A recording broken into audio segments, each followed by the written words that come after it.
Thank you for joining the Soul Sisters Cafe. Hey, Tracey, it is great to be here with you. So super delicious, as always, being here with my very outstanding friend, Jordan. And you're up. What's up for today? Okay, we're going to go back to the birth of your firstborn son. That was a long time ago. That was a long time ago. 27? 27 years? Yes, he is 27 years old. 27 years ago, I was 24. So that means I got 27 years since this experience. I was at the birth, turned into a C-section. This beautiful child comes into the world. And I was so struck immediately that this child deserves every good thing in the world. Amen. Right? Immediately, that's the way I felt. That is a beautiful thing. But the friction for me was, what the hell? I'm 24 years old. I am trying to get to that feeling that I feel about this child. And I'm trying to earn enough money, get the right career, have the right relationship, look a certain way, weigh a certain weight. I'm trying to get all these things and earn what I have just given to him, that I am just filled with this feeling, which I would call now knowing. That is my deep down. Of course, he deserves every good thing. Of course he does. But what the hell? He hasn't earned one red cent. Right. He is not a productive member of society. Correct. He hasn't done anything. He's barely taken a breath. Right. He screamed. He what? He screamed. He screamed. That's it. He screamed. All these things that I think I need to do to earn that same place of deserving every good thing, of deservingness. My brain is going zzz, zzz. And I remember thinking, hey, I was a baby once. So I deserved every good thing as a baby. What happened between 0 and 24 years old? What happened between 0 and now? And you had all those thoughts at that time? I mean, it wasn't in the operating room with the doctors around, but it was in like his first trimester, first 3 months, 4 months. Amazing. Yes, I had those thoughts. I'm like, what? Now, looking back. So that's what this is about, is looking back. So there was that. And then I went on to live my life and to read a gabillion self-help books and do personal growth seminars and try and earn worth and become whole and be filled with love. And always, it is such a searing memory, the difference between how I felt about him and how I felt about me. And I couldn't reconcile, because he literally needed to do nothing for all of that. And that made complete sense to me. I knew that made like divine sense. I didn't have that word for it, but I knew that made sense. And so I'm like, I don't get everything that I believe about myself. I'm broken. I'm less than. I need to fix myself. My dad didn't love me, so that must mean I'm unlovable. All the things. And I think I was probably doing therapy around that time. All those things I couldn't reconcile. How difficult it was for me compared to just this outpouring of love toward him. And yes, I had all those thoughts then. And it has stayed with me this whole time until the past couple of days with some meditations that I had. So I did a meditation, and let me tell you the question of the meditation is, what do I want for myself more than anything? What is the growth that I require for myself? And what is the experience of wonder that will align me to the possibility that I am in this process of alignment to the Christ? So to the Christ consciousness of knowing that every single one of us are divinely incarnated and are an aspect of God in action. Mm-hmm. Every single. And just to clarify, so people who are freaking out about, because I know when I first read that stuff, I was like, okay, back it up. Back that up. I don't know what that means. So can you say that one more time? Christ consciousness. Go ahead. Christ consciousness. It does not mean that we are Christ, right? That we are Jesus. That's the thing. Like when I heard Christ consciousness, I'm like, I'm not Jesus. Right. But Jesus the man. Because I don't have a beard. That's the only reason you're not Jesus. Just wait a few more years and you will have one. That's happening already. Okay, sorry. Chin hair turns into a beard. No. So, sorry. Jesus the man was raising himself to Christ consciousness, which is something that is available to all of us. And I know this is beyond the pale for a lot of people to think, but if we are all souls and all aspects of the creator of all of us, Tracey, Jordan, Jesus, everyone, what we have available, is to raise ourselves to Christ consciousness where we are living from that truth. We're living from that truth that we are all divinely created, all divinely worthy, all divinely deserving. And then through living through that level of consciousness, then our life changes on the outside. And that I would call the kingdom. That's the kingdom, is seeing through the eyes of love, living in the frequency of love, and seeing myself and every single person. No one is excluded from the light. Okay, that's what I would call Christ consciousness. So there we go. Jordan as Christ consciousness, Tracey as Christ consciousness. Mm-hmm. Mm-hmm. Do you have anything to add to that explanation? Because it's like the cliff notes of Christ consciousness. Yeah, it is a term that's is used in the spiritual world for sure. I had never heard it, and it really did kind of, freak me out in the beginning. And now I just understand that I'm not that. It's just basically it's an inheritance. It's because God is the parent to all of us. It's an inheritance that we all have, that we either, and we are working, or we are through our love of ourselves and seeing everybody as for the divinity that that they are an expression of that divinity. We then, it's a conscious thought, right? It's now becomes consciousness. And so to me, that's the way I, it really freaked me out in the beginning, and now perfect how you explained it. And I do look at that's every single human being's inheritance. Right. And that is so perfect for what's coming up. Okay. For what I'm going to say. I totally did that just for you. Give, never take, always give. Okay. So I did this meditation, and what came to me was your son's birth. Mm-hmm. And the phrase, you deserve every good thing. That was the phrase. He deserves every good thing. And the friction. So what came back was the friction between how I felt about him, how I felt about me. Mm-hmm. And what I'm looking down at my notes.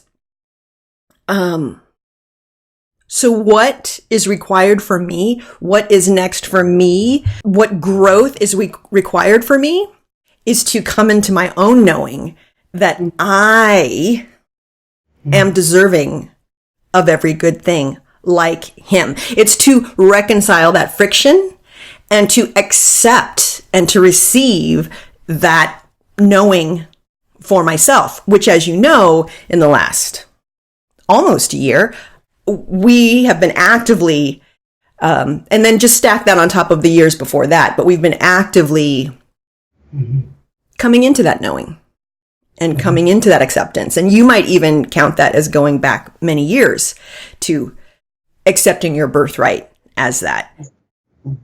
So that was the first. So I was like, okay, here it is. Here it is. The time is for me to reconcile that and to understand and to know that I am deserving of every good thing, which I've been consciously peeling that onion through all the books that we've been reading, all the study that we've been doing, all of the work through my relationship with my body and my weight and my mom with her Alzheimer's and everything. And just how I orient to the world, to really embodying that, to going from, then I would say about 8 to 10 years ago, I came into a knowing of we are inherently worthy and we are inherently, intrinsically worthy and inherently worthy because we are all souls having a human experience. But it remained now I see it remain in the level of the intellect and of an abstraction. Yes. And now it's time. So that was yesterday's meditation. You look like you have something to say. I mean, first of all, I can feel that. I can feel that so intensely. The time for it to the reconciliation of it, not the time for it, but the reconciliation of that. It is a physical feeling for me. It is amazing to take something that's an idea that we wrestle around with it in there. We wrestle. Of course, I can see how the tree and the flower, how those are divine aspects of the divine. They're so beautiful. But how can I, Tracey or Jordan, with all of our imperfections and for whatever it is, it seems so real. Yes, and so valid as a reason why I would be kept outside of the light. Yes, and why I would not be deserving of every good thing, and equal in that way. Yes, and it's so clear from the other person's end, my end to yours, or your end to mine, or your end to. It's so easy for us to see how that person is so deserving of all those things. They're so worthy. The challenge is you have to do these. Is it so easy to look at somebody who is a murderer as worthy of, as an aspect of the divine? And these are harder, more challenging things. But you have, I feel the reconciliation. I feel it. Like, that is cool. Anyway, sorry. I just so many exclamation points that you see that it's time. So basically you left us up in that meditation that it's time, that you're seeing the reconciliation, or that it's time for you to reconcile it? Both and. Both and. And so I went into a meditation today. It was time to inherit this deservingness. And then I thought about, oh my gosh, the best time to inherit. That kept coming back. Okay. And I thought, oh my gosh, the best inheritance ever is to inherit the kingdom, is to inherit being in the frequency of love and seeing through the frequency of love. And so I looked up the word inheritance. And by the way, this is Jordan. She totally does all that stuff. She goes, oh, what does that mean? And she goes and looks it up. You're such a sleuther. I just love that so much about you. Okay, inheritance. Inherit. So in this time to inherit, I declare myself the heir of unconditional love and deservingness and worthiness. And so I thought of the divine will. So that's used differently. But then I thought of it in this double entendre, the divine will and testament of what the Creator leaves to its offspring and to its creation, of which everything and everyone on the planet is one of the source's creations. So in its will and testament of what is going to leave to all of its heirs is the kingdom, is being able to live in the frequency of love, see in the frequency of love, act in the frequency of love. And it is given. It is readily given. And it is not, someone has to die. Something has to, there's not a tripwire. There's not something that engages this will and testament to come into effect. It is given at our creation. And it's up to us to claim our inheritance. That's all. That's all that's needed. So I have my inheritance at the moment that I'm willing to claim it. And so between those two meditations, it's like I was touching that same feeling. Yes, I am as this baby. I am exactly as deserving.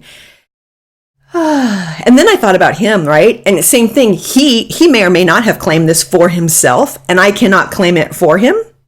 Right. And so he will claim the kingdom if and when he does for himself. And so here I am, saying yes to that, basically saying yes to claiming that knowing about myself. So it's just like time for my cells to open up and say, yes, welcome, and inherit the kingdom that has been mine all along, but I can only receive it when I decide to, when I claim that for myself. And so I just feel like it's come as full a circle as possible. So I see the whole, I saw like the whole trajectory, those 27 years. That was divine knowing. He is deserving of every good thing. That was my divine, deep down knowing. Right. Yes. But I didn't have it for myself. And so this 27 years has been about coming into that knowing for myself and claiming the inheritance that was mine all along, every single moment, but won't be realized until I am willing to step into it. And I was the closest in these two meditations, and I feel like, okay, so then Tracey. So then I saw this column of light, and I stepped into the column of light, and then I was like, wait a minute, I'm overweight. Oh my God. And so my body grew and grew and grew and grew, and the light expanded. It was like, nope, okay, the light's out here. It's still beyond whatever you are in weight. It's beyond it. And then I was like, 400 pounds? Beyond it. The light includes it. And then my body was worse than Jabba the Hutt. Like, it became like the size of a building. Wow. The light expanded. I was like, okay. It was like, uncle, I get it. There is nothing outside of the light. There is nothing outside of the light. So when I was a 24-year-old, I'm emotional as I tell you. Like, I thought there was so much about me that was out, not just as a 24-year-old. Even to this day, there are things, that I can believe keep me outside of the light. Yes. So many things. And I was trying to rectify those things. I didn't think there was anything that kept your son outside of the light. No way. Anything he could do ever, possibly. And he's done a lot. Right. And I didn't know that then, but I was like, I get the infallibility of this belief that he deserves every good thing always, period. No matter what actions he may take or not take. And nothing is outside of the light. And I was like, nothing. So I just become more firm in my conviction. Okay, nothing is outside of the light. And it's just, my weight is just the easy to pick on thing for me. It's the easiest thing for me to pick on myself and to bully myself about. And that it's not relevant. It's not relevant to the light. The light doesn't see that as a relevant reason to exclude me from. Nothing is excluded from the light. So no one on the planet, nothing on the planet, regardless of behavior, actions, is excluded from the light. And so it was just quite an arc from that day of that birth and my ensuing thoughts, the radical difference between how I felt about him and how I felt about myself. Coming to now to claim this is my inheritance. This was always my inheritance. Always. My divine inheritance. And it was always given. It was always freely given from my creator. And now I'm willing to claim that. And so I see myself moving forward. I will have many moments during every single day where my habits or my frequency will go back to, but wait, look at that cellulite. I'm just going to use the easy stuff, right? Or wait, just look at that bank account. Or wait, look at that impatience with your mom. Or wait, look at, and then to say, still, I am inherently worthy and deserving of every good thing. And I thought, it's not just like I'm not talking about things. Like, I realize I'm talking about the highest thing, not a Mercedes-Benz, not a certain amount of money, not a certain amount of real estate, but every good thing, every moment of looking at myself and all of humanity and everything on this planet and the politicians that are on the other side of the aisle than I am, that I look at everything through the eyes of love. And oh my gosh, starting with myself. Oh my gosh, to stop rescinding love for any reason to myself, which makes me only more capable of doing that to all these other people as well. And was always easier to extend it to someone else anyway than to myself. So just pretty remarkable, right? I mean, oh my God, Jordan. It's beyond, to be on a journey for us in any long-term relationship, we've seen the funny, the not funny, the messy, the ugly, the not so pretty, all those ups and downs. But when you know somebody and you come to love them so much, and when I'm in pain, it sucks for you. And you can see my pain often outside of me when I'm gnashing around in it, and I can't see it. I can't see it, and it hurts, and it's really hard. So when I can come through, so for me, who loves you so much, so through their years, and as we've talked about how little babies, we could put up 10 pictures of little babies, and everybody's pretty much going to say, well, if you can only wish for them one thing, what would that be? And that would be everything. And as I've gone through things with my kids, you always remind me of their perfection.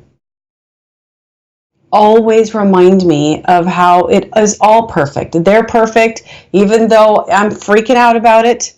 For you to know, it's not just in your head. That's sometimes where it has to start, because we have to wrestle around in there with it. So it starts as this idea, as this concept that it can be for other people, therefore it can be for me, because it just doesn't jive, right? Like, how can it be okay for them but not for me? So you wrestled, and I would say that that's a trajectory that many people who kind of that idea, how can somebody else be worthy of it but I'm not? Or it's so easy to think that other person is worthy, but how come I'm not? So that you have had an experience, Jordan, had an experience of knowing your own perfection, inherited divinity, inherited Christ consciousness, however you want to, the perfection that you actually are. And to have that experience of everything else, seeing that no matter how big you got, the light kept getting bigger. It was always outside of you, because we're always inside of it. To have that experience, to know who you are, and not just have it be a thought. That's the difference to me. It's like, that's what happened. And to know that it's not, because I've gone through my life thinking I need to earn it somehow. Yeah. With some kind of action, with some kind of achievement, and to realize that the one action, the The one action is to claim it, is to receive it, is that it was always there until I could reconcile it and then receive it. And that's the only action. It's not earning a certain amount of money. It's not having a certain amount of followers or popularity or whatever it is. Being a good mother, right? For you. Oh, anything, right? A good mother, a good daughter. Or your marital status, whatever. It's not any of that. The one action is to reconcile and claim it and to receive it. And that's, and I did think that it was valuable because 27 years to do that. And I know I'm not going to walk forward in perfection. Because I could get off this podcast and go, damn, I wish I'd said that. I wish I'd said it that way, or quicker, or more efficient, or whatever. That I'm going to have moments every single day, and then I'm going to build this muscle even stronger that it's already been built to over this arc of 27 years. But such a milestone to be here. It is. When was I'm a Monster? How long ago was that? I'm a Monster was probably, what she's referring to is where I felt in relation to my mom, if I put metaphorically the oxygen mask on me first, that I'm a monster. And then if I consider my feelings instead of her feelings, I'm a monster. I'm guessing 4 months ago. 4 months ago. Oh my gosh. Right? And monsters are not deserving of every good thing. No. They are not deserving of every good thing. In my thinking at the time. Now I could say, like, the monsters are. Which is how I probably turned it around. Oh my God. That is so profound. That is so... honestly, words suck for what it is. And I think, so when I look back on that, I get why it didn't make... First of all, there was all of that conditioning, right? No. Yes. You 24-year-old, you are not inherently worthy. Let's get your career on, going. Let's find your man. Let's blah, blah, blah. Let's get that thigh gap. And then you will be worthy. All the achievements, the achievement orientation and the conditioning and that inheritance, like the societal inheritance. I was under all of that. So it makes complete sense why my ego and my mind didn't understand how a baby with no achievements who just knew how to breathe and poop, like that was worthy of every good thing. But that's I can see now that was my divine knowing and how out of whack, like how whack it felt. And I think how because whack it felt have the seed. What's that? We always have that seed of divine knowing. Yes. And that's why. It's because it was so whack. That's why it would not leave me. I can't reconcile this. This doesn't make any sense. And and I'll bet like all the angels and guides are like, yes, it doesn't make any sense. We're trying to get through to you. It doesn't make any sense. I know you really think the societal voice is true and that you don't deserve anything, but exactly, we sent you this baby. It doesn't make any sense. You've got this belief and this belief. They don't make any sense together. So which one goes? My knowing knows which one goes. But my ego's like, nope, we're achieving. We're on the achievement track. We're going to get all of our validation with achievement. So yeah, there was something really out of whack. That's why it felt so out of whack. And that's why I couldn't reconcile it, because it's not reconcilable. No. It's not reconcilable that he is not worthy, and that he is worthy of everything. And he comes in and doesn't have to do a damn thing. Mm-hmm. And that I am as well. And to think anything other than that is whack. Especially that I'm going to have to claw and achieve and achieve and achieve and fix and fix and fix and fill and fill and fill, when none of that is relevant to my inherent deservingness, my true inheritance. Your journey has been, in a sense, so clear. Yes, long for certainly, right? But when we feel like crap, when something has us feel like crap, like you're trying to reconcile that, like, hey, he's worthy, but I'm not. So these uncomfortable feelings, these crappy feelings, are life trying to tell us we're out of the light. We're trying hard to walk out of the light, but we can never actually be out of the light. It's not possible. But in our mind, we are. I'm so sure I'm out of the light. Yeah. I'm so sure. And I'm sure I have many years to get myself back into the light. And we can even take it further and say, I'm sure I have many lifetimes to get myself back into the light. Because I grew up with a belief in reincarnation, which was about paying debt and getting back into and all of that. And which I've released a lot of that way of seeing it now. Yeah. Which was part of 27 years. That 27 year. And the fantastic thing about your really clear, very clear journey is how other people can see the steps, right? So they can see the steps. So then all the pain and crap that you've gone through and all the beliefs that you've wrestled around with, and this is one of the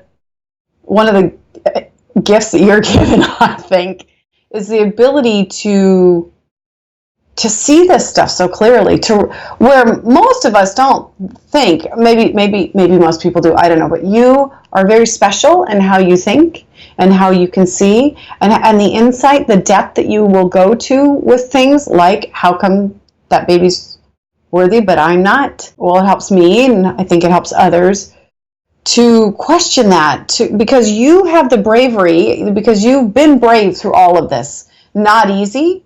Certainly not easy, but you've been tenacious about it. Right, 27 years. Yeah. Tenacious about it.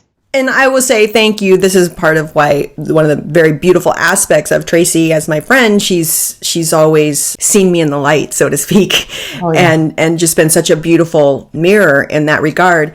And I would say that, what you're referring to as like my special way of thinking of this, we all have that. I think we all have that divine knowing, and we all have a way to remember that we are part of the light, and to remember our true inheritance, and to find our way to claiming, finally, in this moment, in the now. And so that was part of it too. I realized I'm not going to claim it once today on this date in this year. I'm not claiming it just today, that I'm going to have many moments. And the moments that I claim it, I will receive it. I will be living in that zone of the frequency of love. And when I'm not, I won't be. This brings me more to, I know I'm going to be choosing it way more often. I know that that's irreconcilable now. I can't abide by that anymore, that he is worthy and I am not.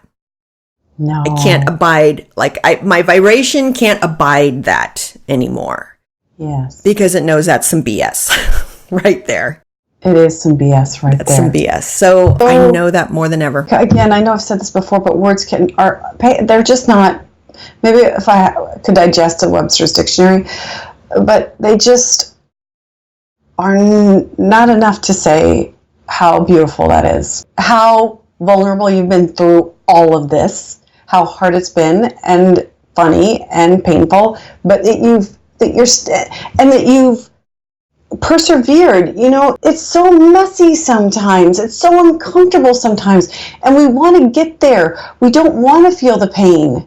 We don't want to feel any of those things. It's like, okay, it's here to feel, and now you've had the experience, the feeling, the knowing. You claimed. That's the piece I think that is outstanding. One of the things that I think is important to the journey, that happens in the journey, is that we trust the journey. That when we scrape our knee, that we go, oh, okay, that sucked, and this is part of life. I mean, Jordan and I joke all the time. This was an opportunity for growth this week. I had like 50 opportunities for growth this week. So many opportunities. So many. Just been a very growing week. Very, very growing. Lots of requirements. Requirements for growth. And over the past couple years, definitely the past year, our embracing of these opportunities for growth we are there for the opportunity. It may suck, and I think that part of it, Jordan, and we'll definitely go into this at a different time, but one of the things that I've noticed that I know that you do, that I do, is you trust that skinned knee, that crappy feeling is here for you. Yeah. to step into the next version of you. It is a learning opportunity. People have probably heard the phrase, "This is for me." Mm-hmm. My husband wants a divorce. This is for me. My mother has Alzheimer's. This is for me. My mother has MS. This is for me. My child is in addiction. This is for me. And then we receive this new vocabulary of way of saying, this is required for my soul's growth. And I would say that over time, I have embodied that more and more and more and more. I think I said that in the last podcast where my mom's Alzheimer's, that I decided very consciously once she was diagnosed, and especially when she came to live with us, that I would approach it from that mindset, from that point of view, as this is requirement for growth. There will be a silver lining, so I'm going to live as if there is. So the silver linings come faster. They can come daily, on a daily basis, instead of that happened 10 years ago, and now I see the silver lining. Yes. And that involves more and more faith, more and more trust. And so that trajectory has grown for sure. Again, let's just back it up to your ability to go, oh, so my mom's got Alzheimer's, and that's going to be, I can totally see that there's going to be a silver lining. Like, this is this gift. This is another version of it, of seeing when my son was born. And how come? Like, this is your thought process. Like, when my mom came in, I wasn't going, there's going to be silver linings here. I was like buried under the dang water. I was drowning in it. And you can do that. You have whatever that is. And I would say that one of the things that you have continued to step into and to do, not just to think about, but to actively engage in, is this belief in this faith that, yes, okay, this is here for my growth, and I'm down with it. I don't care what it is. I don't care what it takes. I'm going to go through it. I'm going to do it. Cool. That's the beauty of a friend's perspective on you. That's just how I did it. But seeing that as somehow cool. And useful. For my kid to hear eventually this podcast and to know, because as most of us are not too sure, most of us do not see the divinity that we actually are. And so imagine for me and for him to be able to hear this someday and to know, wow, right, of course. Because we can tell somebody till they're blue in the face that they are so perfect. Right. The analogy I give is like we're the sieve. And we keep looking for other people to plug up the holes in the sieve. But I can tell you or anybody, and you can tell me, we can tell my kids all those things, but until you claim it on your own. Exactly.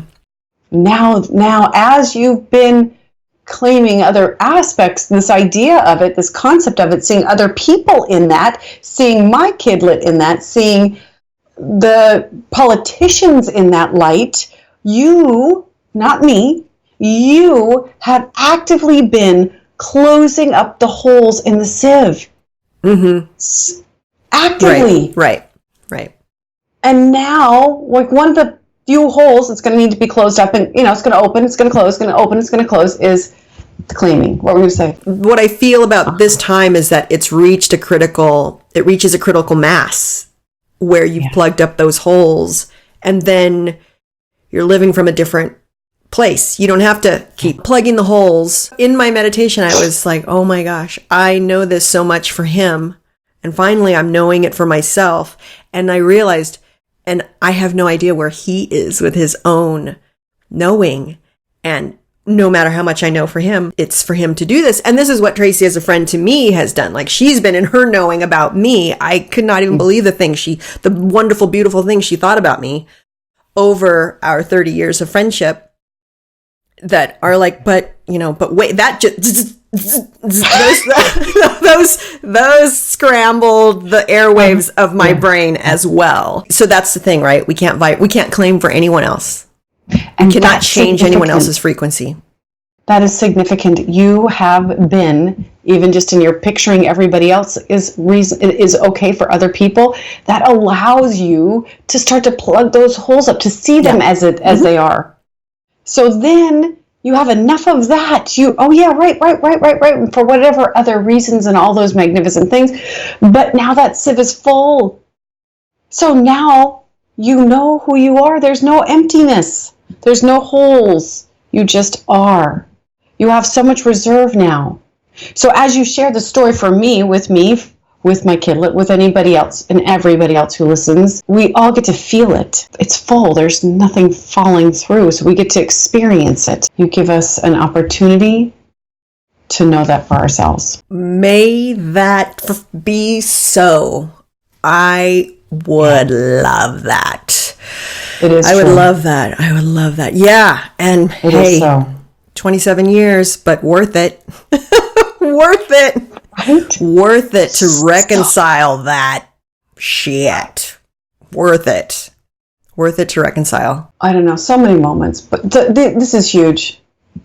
This is so big. This is life-changing. This is a game changer. It is. This is a game changer. This is a game changer. It's the claim changer. It's the claim changer. It's not just a claim changer for you. It's a claim changer for all of us. Everybody now can witness that, can see that it's possible for them. It is now possibility for every single one of us now. Awesome sauce. Awesome sauce. See you on the next podcast.